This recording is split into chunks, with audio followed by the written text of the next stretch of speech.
പശ്ചിമേഷ്യൻ രാഷ്ട്രമായ യമനിലെ ഒരു ചെറുപട്ടണമാണ് ദമ്മാജ്. ഇവിടെയാണ് തീവ്ര ആത്മീയ സലഫി പ്രസ്ഥാനമായ ദമ്മാജുകളുടെ ആസ്ഥാനം.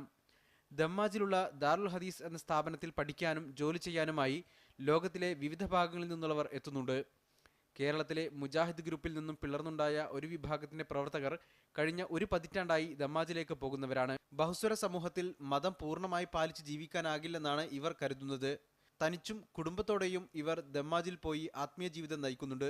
ദമ്മാജ് പോലെ പ്രദേശങ്ങളിൽ അനേക വിദ്യാഭ്യാസ സ്ഥാപനങ്ങൾ അല്ലെങ്കിൽ വ്യക്തിപരമായി നടന്ന ദർസുകൾ, വ്യക്തിപരമായി നടന്ന പാഠശാലകൾ ഇത്തരം ഒരു സ്ഥലത്തേക്കാണ് പലപ്പോഴും എത്തിപ്പെടുന്നത്.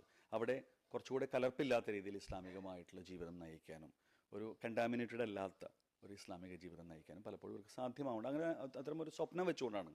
ദമ്മാജിൽ കൃഷിയും ആടുവളർത്തലുമാണ് ഇവരുടെ ജീവിതോപാധി. പെരിന്തൽമണ്ണ, നിലമ്പൂർ എന്നിവിടങ്ങളിലാണ് ഈ ഗ്രൂപ്പുകളിലെ അംഗങ്ങൾ കൂടുതലുള്ളത്. ദമ്മാജ് സലഫികളിൽ നിരന്തരമുള്ള പിളർപ്പ് മൂലം ഇവർക്കിടയിൽ എത്ര വിഭാഗങ്ങളുണ്ട് എന്ന് തിരിച്ചറിയാൻ കഴിയാത്ത സ്ഥിതിയാണ്. IS-മായി ബന്ധപ്പെട്ട ആശങ്ക ഉയർന്നതോടെ ദമ്മാജ് സലഫിസത്തിൽ ചേർന്ന് യമനിൽ പോയവരുടെ കുടുംബാംഗങ്ങളും ഭീതിയിലാണ്. അതുകൊണ്ട് തന്നെയാണ് ഇവരിൽ പലരും പോലീസിനെ സമീപിച്ചത്. കോഴിക്കോട് നിന്നും MK ഷുക്കൂർ, മീഡിയ 1.